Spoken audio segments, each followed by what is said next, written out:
The aim of the workshop is to see how countries can join forces to minimize crime along the Trans-Kalahari Corridor and at the same time ensure an efficient flow of trade between the countries.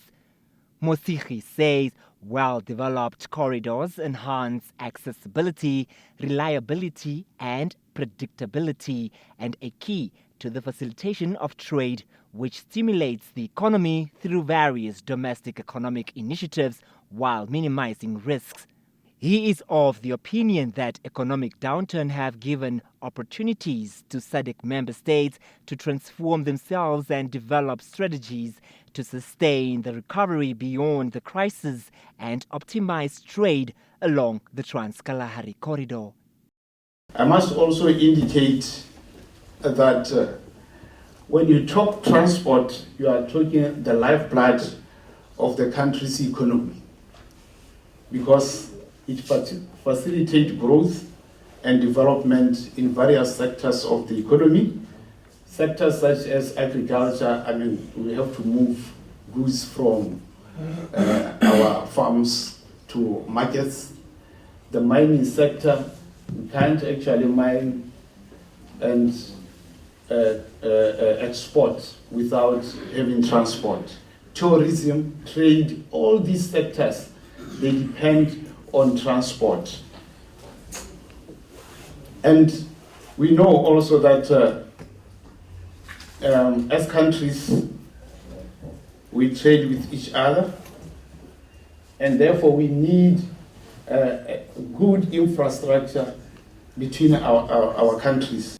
Also speaking at the event are the Executive Director of the Trans-Kalahari Corridor Secretariat, Leslie Mpofu, and the Chief of Energy, Infrastructure and Services Section, Private Sector Development and Finance Division, United Nations Economic Commission for Africa, Robert Lisinge.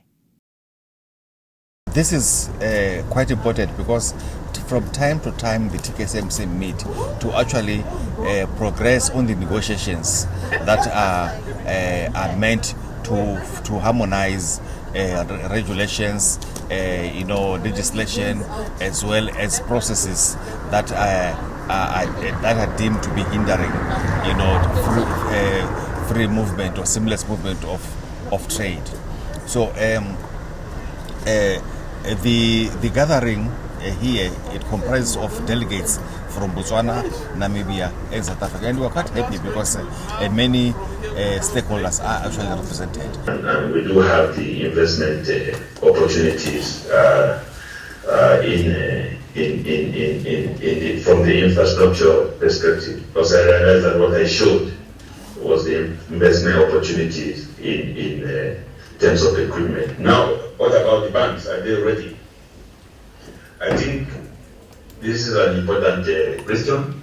For the program for infrastructure development in Africa, we have a whole financing strategy that was developed by the African Development Bank, working together with ECA and the African Union Commission. Now, we do know the problems with financing infrastructure on the continent. It's controversial. If you talk to the banks, they will say the money is there. The problem is that we don't have bankable projects.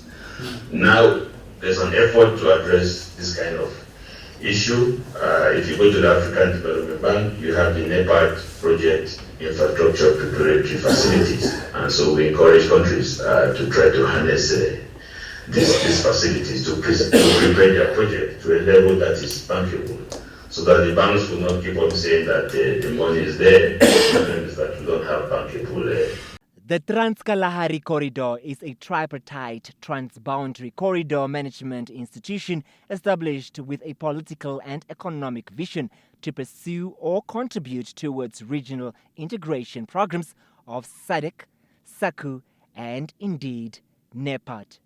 The Trans-Kalahari Corridor is a road network spanning approximately 1,900 kilometers across the territories of Botswana, Namibia and South Africa.